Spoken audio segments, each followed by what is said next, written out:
Zulhijjah telah pun tiba. Rebutlah peluang bersedekah untuk menyediakan kemudahan beribadat bagi beribu umat Islam dengan menyumbang kepada dana pembinaan Masjid Puchong Prima. Semoga dengan terbinanya masjid ini bertambah keimanan dan ketakwaan penduduk di Puchong Prima ini, dan semoga kita beroleh ganjaran berupa binaan yang sama hebat di syurga nanti, insya-Allah.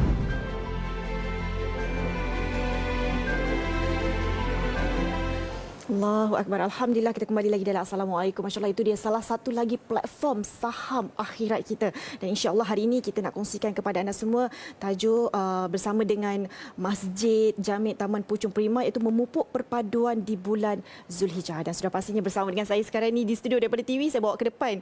Daripada kaca TV saya bawa masuk studio. Masya Allah. Kita bersama dengan Dai Izhar Nazri selaku jurucakap Masjid Jami' Taman Puchong Prima. Assalamualaikum Ustaz. Waalaikumsalam. Bibi sihat Sihat, alhamdulillah. Ustaz apa khabar? Alhamdulillah makin sihat. Alhamdulillah, Masya Allah. Jadi Ustaz, tajuk kita memupuk perpaduan di bulan Zulhijjah. Jadi mungkin Ustaz boleh kongsikan kepada kami bagaimana agaknya Islam itu mengajar kita untuk memupuk perpaduan terutamanya pada bulan Zulhijjah nanti, Ustaz. Baik, bismillahirrahmanirrahim.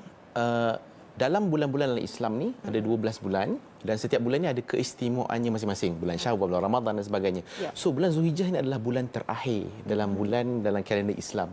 So dalam bulan Zulhijjah ada satu rukun Islam yang umat Islam akan lakukan di dalamnya, which is adalah rukun Islam menunaikan haji. Dan bila cerita pasal Zulhijjah ni sebenarnya apa sentimen ataupun perkara yang diangkat dalam bulan ni adalah bulan perpaduan. So macam mana perpaduan ni nak relate dengan rukun haji yang kita lakukan, dan juga kita ni dekat Malaysia ni macam mana kita nak pupuk perpaduan dalam bulan Zulhijjah ni?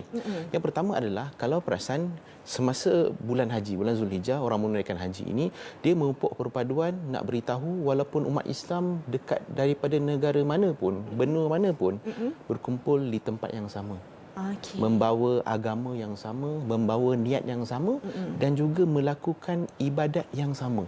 Walaupun daripada bangsa mana sekalipun, maka waktu tu dunia akan melihat berkumpulnya umat Islam menunjukkan perpaduan walaupun tak pernah kenal pun satu sama lain. Kedua, dalam bulan Zulhijjah juga mengajar tentang kesederhanaan dalam beribadat. Bayangkan dalam menunaikan haji, semua orang kena pakai ihram yang sama. Dia tak ada, okey, engkau menteri kena pakai lain sikit, engkau kalau orang kaya pakai lain sikit. Tak, semua tetap ihram yang sama, kena ikut hukum yang sama juga. So itu orang yang berada di tanah suci Mekah. Macam mana pula pupuk perpaduan kita dekat negara sendiri? Kita tak pergi haji contohnya. So perpaduan kat mana? Satu ibadat juga yang kita boleh buat itu ibadat korban. Dan ibadat korban tu macam mana pupuk perpaduan? Perasan tak Dewi, kalau kita buat korban, kita berkumpul dekat surau masjid, kan jiran-jiran waktu baru kenal. Oh lah, kau duduk sini ke kan? Sama-sama lapar. Dan waktu tu kita akan kenal pasti siapa orang-orang miskin dekat kawasan kita, siapa orang-orang susah kat kawasan kita untuk kita beri, sebab memang ada bahagian untuk mesti kena bagi pada fakir miskin. Jadi waktu itulah memupuk perpaduan, saling kenal mengenali, saling memahami. Dan waktu tu mungkin asbab disebabkan kita pernah bagi daging kat rumah tu, kita akan berterusan pergi ziarah lagi sebab kita tahu di rumah susah rupanya. Sebab itulah Nabi kata apa? Tak sempurna keimanan kita selagi kita ni tak ada relationship yang baik dengan jiran kita. Dan kita makan sedap tapi jiran kita rupanya nasi pun tak ada nak makan itu hari. Maka memupuk perpaduan untuk saling mengenali. Asbab apa? Asbab ibadah korban yang dilaksanakan dalam bulan Zulhijjah ini sendiri. Masya Allah, itu dia kan, Masya Allah. Jadi tadi Ustaz disebut berkaitan dengan kita kata merapatkan hubungan silaturahim dekat Ustaz kan, dengan perpaduan yang ada di negara kita. Jadi mungkin Ustaz, selain daripada itu, apa lagi amalan-amalan yang boleh kita lakukan secara tak langsung kita dapat kata memupuk perpaduan terutamanya di kalangan umat Islam? Baik, kenapa perpaduan? Sebab dia bersangkutan dengan hadis Nabi Muhammad sallallahu alaihi wasallam, la yu'minu ahadukum hatta yuhibba li akhihi ma yuhibbu li nafsi. Tak sempurna keimanan seseorang. Kita ni nak jadi orang beriman sebab syarat untuk masuk syurga mesti beriman. So tak sempurna Nabi kata keimanan seseorang tu kalau dia tak boleh sayang orang lain macam mana dia boleh sayang diri sendiri. Macam mana kau nak makan sedap, macam tu orang lain pun kena makan sedap. Macam mana kau nak pakai yang baik, macam tu juga aku kena pastikan orang lain pun boleh pakai yang baik, rumah yang baik dan sebagainya. Dan dalam bulan Zulhijjah ni, apa yang kita boleh buat yang diajar oleh Nabi untuk kita nak pupuk perpaduan kasih sayang adalah pertama dengan kita banyakkan ziarah Banyakkan ziarah tu maksudnya bila kita dah ada daging-daging daripada surau masjid, bukan kita ambil simpan untuk di sini je. Kita kontak kawan-kawan kita, aku nak datang ziarah rumah kau lah ni, bagi daging. Waktu tu lah tanya khabar, anak macam mana, apa keperluan dan sebagainya. Yang kedua yang kita dianjurkan dalam bulan Zulhijjah adalah memperbanyakkan memberi. Memperbanyakkan sedekah. Kadang-kadang kita kira, kenapa orang tak sayang aku? Kenapa orang macam tak suka aku? Sebab Nabi sebut apa? Man la yarham la yurham. Sesiapa yang tidak mengasihi, dia tidak akan dikasihi. Allah. Sesiapa yang dia tak boleh sayang orang, dia sukar untuk orang lain sayang dia. Ini apa yang diajarkan oleh Nabi untuk kita ni dalam term-term sekarang ni, zaman-zaman training sekarang ni, nak healing kan. Dan memang pun terbukti dalam hadis-hadis Nabi, sesiapa yang nak sembuh, Allah selesaikan masalah dia, maka perlu dengan sedekah. Maka bulan Zulhijjah ni adalah bulan yang terbaik untuk kita ni nak melazimi sedekah, memberi kepada mereka-mereka yang memerlukan. Masya Allah. Tadi Ustaz dah twist sikit itu berkaitan dengan sedekah kan. Jadi Ustaz, mungkin Ustaz boleh kongsikan berkaitan dengan kami berapa kaitan dengan Masjid Puchong Prima ini, yang mungkin Ustaz boleh kongsikan secara tak langsung berapa sebenarnya jumlah yang diperlukan, bagaimana keadaan sekarang ataupun apa perkembangan terkini. Okey, cerita tentang Masjid Puchong Prima ni, dia masih lagi dalam fasa kita nak mengumpul dana. Dan kita dah dapat kelulusan daripada pihak Jabatan Agama Islam, dan kami pun ada, alhamdulillah, ada dah tersedia tanah berkawasan 4.47 ekar untuk dijadikan masjid, dan kos yang diperlukan adalah sejumlah 20 juta ringgit Malaysia. Dan alhamdulillah hasil daripada sumbangan orang-orang yang bermurah hati untuk nak membantu dan sebagainya, setakat ni kami mengumpulkan sebanyak lebih kurang 121,000. Dan kami masih memerlukan lebih kurang 19.8 juta lagi.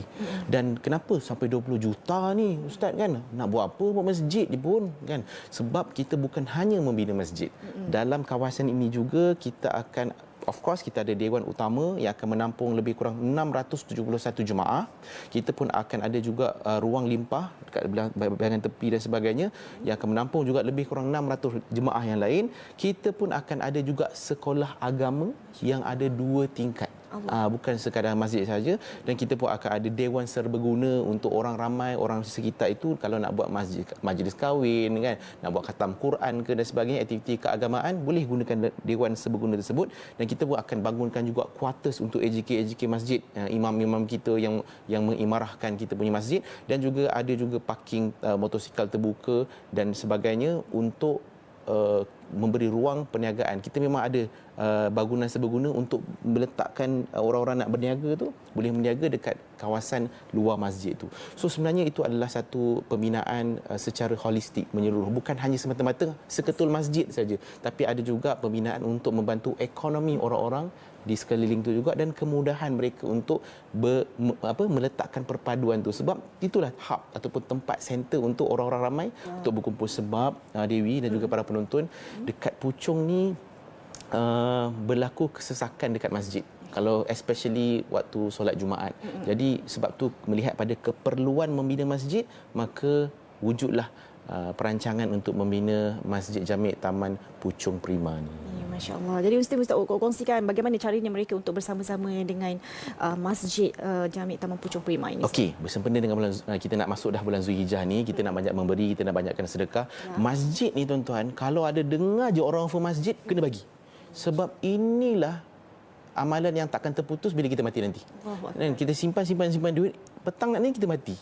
So bayangkan kalau kita memberi hari ni, pagi ni, waktu ni, kita tengah tonton sekarang ni, petang nanti kalau Allah tarik kita dah ada satu investment yang akan berterusan sebab banyak orang menggunakan masjid. Jadi macam cara nak menyumbang, pertama boleh terus bank in kan, ataupun transfer sumbangan anda di nombor akaun yang tertera di kaca televisyen anda sekarang. Dan juga boleh, kaedah yang kedua, boleh sumbangan dilakukan di atas talian online. Boleh terus pergi ke website kami www.masjidpuchongprima.com. Kat situ boleh dapat juga detail berkenaan dengan masjid. Dan juga terakhir sekali, boleh ikuti perkembangan kami di Facebook rasmi Jawatankuasa Pembinaan Masjid Jami' Taman Puchong Prima. Semoga Allah terima segala pemberian dan juga sedekah kita. Amin, amin ya rabbal alamin, masya-Allah. Jadi terima kasih diucapkan kepada Ustaz Dai Izhar Nazri, selalu juru-cakap Masjid Jami' Taman Puchong Prima, dan saya doakan semoga insya-Allah segalanya insya-Allah dipermudahkan oleh Allah Subhanahu Wa Taala. Dan kepada para penonton, masya-Allah, nombor data dedikasi TU anda, inilah amalan kita insya-Allah, kita war-warkan, sebar-sebarkan insya-Allah. Kita nak berehat dulu seketika, kembali lagi selepas ini. Zulhijjah telah pun tiba. Rebutlah peluang bersedekah untuk menyediakan kemudahan beribadat bagi beribu umat Islam dengan menyumbang kepada dana pembinaan Masjid Puchong Prima. Semoga dengan terbinanya masjid ini bertambah keimanan dan ketakwaan penduduk di Puchong Prima ini, dan semoga kita beroleh ganjaran berupa binaan yang sama hebat di syurga nanti, insya-Allah.